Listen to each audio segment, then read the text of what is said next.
Hello, everybody, and welcome back to third novel problems, first novel problems. Why is it a tongue twister today, Brooke? I don't know. I think it's just been one of those weeks. I know by the time you guys see this come out, it had been a little bit of time, but it has definitely been an interesting week for both of us, I feel like. It's always an interesting week around Dabble. So, hello, everybody. I'm Abby Mathews, community manager for Dabble and middle grade maven. That's my, I think, technical term around these parts. Brooke, give it. I Yes, I am Brooke Hill. I am a complete novice when it comes to writing books. So I am here to learn, absorb, and you guys are going to go through the process of me writing my first novel with the help of Miss Abby. Oh my gosh, this is so exciting. So, we're like, there's so many places to start, Mhm. right? Part of what makes teaching creative writing so difficult is there are as many ways to write a book as there are writers writing them. Mhm. So when you go to give advice or you say, like, this is the best place to start, what that really means is this is the best place for me to start, and I'm sharing it with you. Mhm. So everyone who's listening, just know that there is that caveat that there are a million different places to start a novel. And I'm going to start, Brooke, in the place that is maybe not necessarily my place to start, but I think for you, just from the discussions we've had off camera, this is a good place for you to start Mhm. because you've never written a book before, but you are a big reader, Yeah. correct? Yeah. Yeah. And from like our discussions, this was kind of the one area that I was most excited about. But I also learned a ton. So I'm excited to go through this with everybody because it was definitely like an interesting process. And I know we went through a lot of this kind of iteration and getting it right. So I'm kind of nervous about this one. I'm not gonna lie, Abby. Well, Oh. there's nothing to be nervous about because just like there is no one right way to write a book, there are no real right or wrong answers in this entire process. There's a spectrum of like good to better, right? So we're going to try and get you towards the better end of the spectrum. Mhm. But let's start by talking about genre because I think for you this is going to be a really clear sort of guidepost for you. And that's let's nail down your genre because your story, if we look at just the bones of what you want to tell, that story could be told in literally any genre and work, Mhm. right? So, in order to make that kernel of a story very, very specific, right? To be the flavor of this timeless tale that you want to tell, right? We need to start narrowing down how it's going to look. And that is going to end up informing our characters that we make, the world that we build, even some of the plot pieces that you end up kind of narrowing in on to tell this emotional arc that you've kind of got in your head, which I know you would think that would be the first place for us to start, but I'm actually going to start us here in genre because I think it's going to make the rest of those pieces clear for the listeners, right? So, And I think one of the things that was most like that I got from you, and we prepared for these episodes ahead of time. I don't want you guys to think that uh, yes, that we could do an element of surprise where this is the first time I've seen it and we go together, but we do prepare a little bit. But one of the things that really stuck with me, Abby, is when you had shared that there have been a couple of your friends who had had these amazing stories. They thought that it had to be this one specific genre, but they wouldn't finish it. They couldn't finish. They got to a like roadblock and couldn't get through it. And it was important because if they had gone through this exercise, they would have gotten there. It would have been that next. but let me tell the story because maybe it will help everyone sort of understand it. So I have a girlfriend who is a New York Times best-selling author. Okay. So many years ago when she first started writing, she was writing a space opera. And she beat her head against the desk writing this space opera for literally years and could never get herself to the point where she finished it until one day someone in her writing group said to her, "But what do you read?" And you like sit down to read for fun. And she's like, "I read romance. Why?" And the other writer was like, "Well, why aren't you writing romance? Do you even read space opera?" And she was like, "No, I don't read space opera." And so, not that this is a strategy that necessarily works for everyone, but if you are confused about which genre you should maybe give a shot, I would say give a shot to whatever it is that you would typically read because you're going to know the most about those stories just inherently because you read so many of them. Now, the kind of interesting thing with you, Brooke, is I think we're going to end up tweaking the genre a little bit. So, what is it that you typically read when you go to read? All right. I might be divulging a little bit about myself, but so I typically read what I'm reading. I would say historical fiction.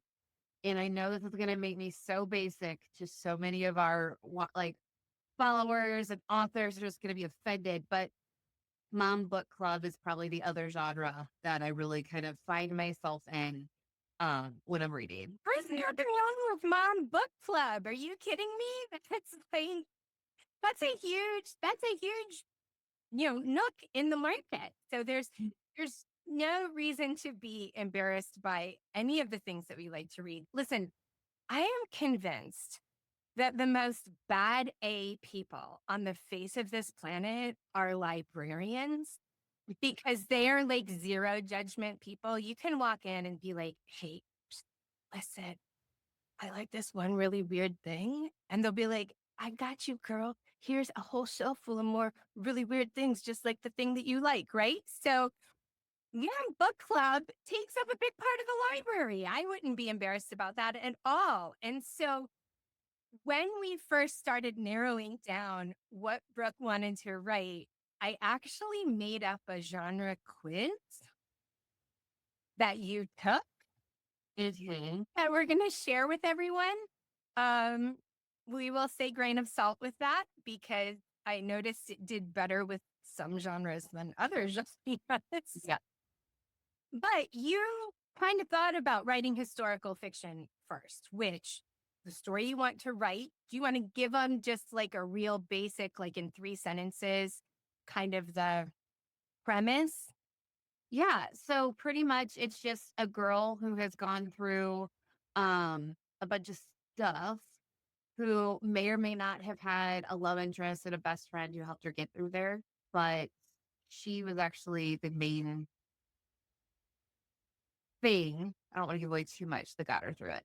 So, yep. So when you first started looking at this, you said you wanted to do historical fiction. We were thinking historical romance, right? And we ended up crossing the romance piece off the list because we realized the main arc was not about falling in love with the main male character, right?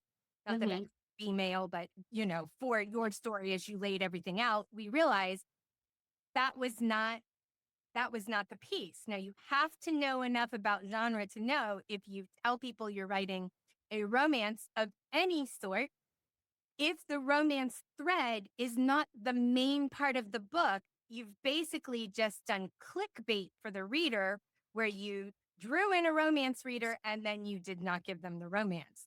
So, no, let's cross that one off our list. You can have a romantic subplot without your book being a romance. So that was the first thing that made us cross historical romance. We crossed the romance off the list.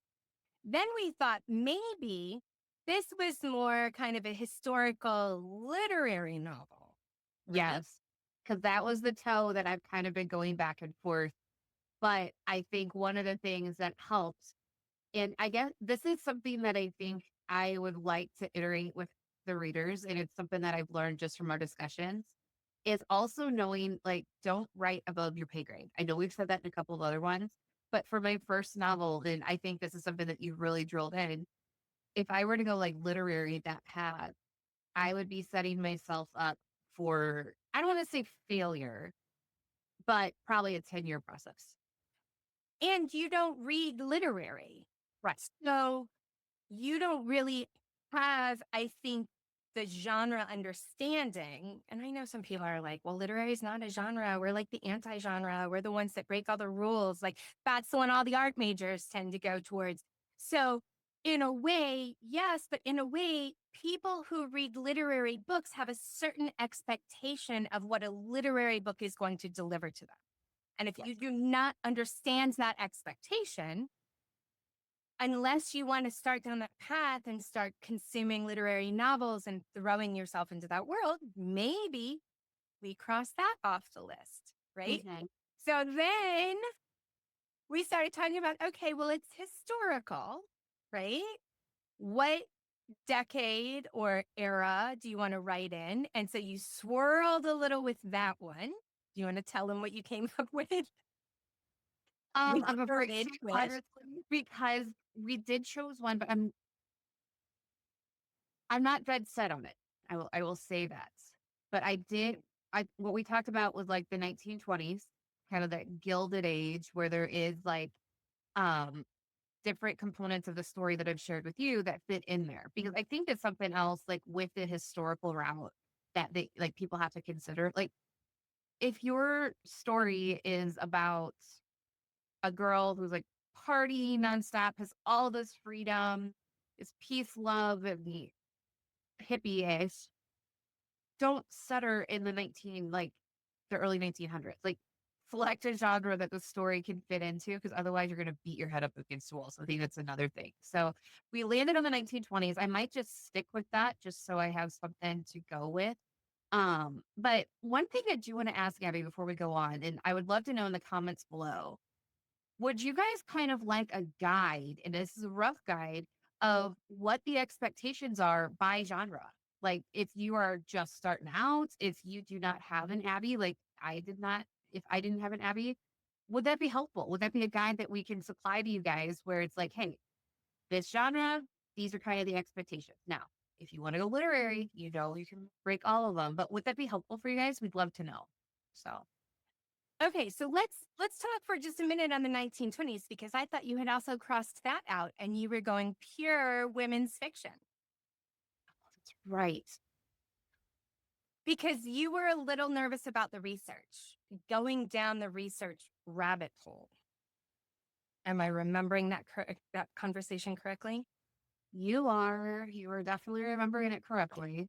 So you guys can tell how many conversations we've had. To thine own self be true. So if Mhm. you know that that may become a procrastination technique for you, where you're like, oh, I'm going to research all this cool stuff that happened in the roaring 20s. And then that's going to become, oh, but I'm writing, right? When really you're researching to your little heart's delight and world building, but never getting words on the page. It's going to take you 10 years to write this book, right? So we kind of talked about the 80s and 90s, setting it Mhm. there. And does that make it historical or not? And ultimately, I think for women's fiction, it doesn't matter. It's modern enough that most Mhm. people picking it up would recognize the era without us having to go down that historical designation or nitpicking. Like that could be enough that we could have that discussion again down the road, but it's you've lived these times. So the research element, I think, is going to be a little more manageable. You Mhm. know, you might you might have to look up when, I don't know, the Iranian missile crisis or something happened. Like I couldn't tell you what year that was, if that worked into your story at all, which I have a feeling it's not going to. But it was Is just that a challenge? Is that a challenge that I gotta fit that in there somehow? yeah, Yeah, yeah. missed It's but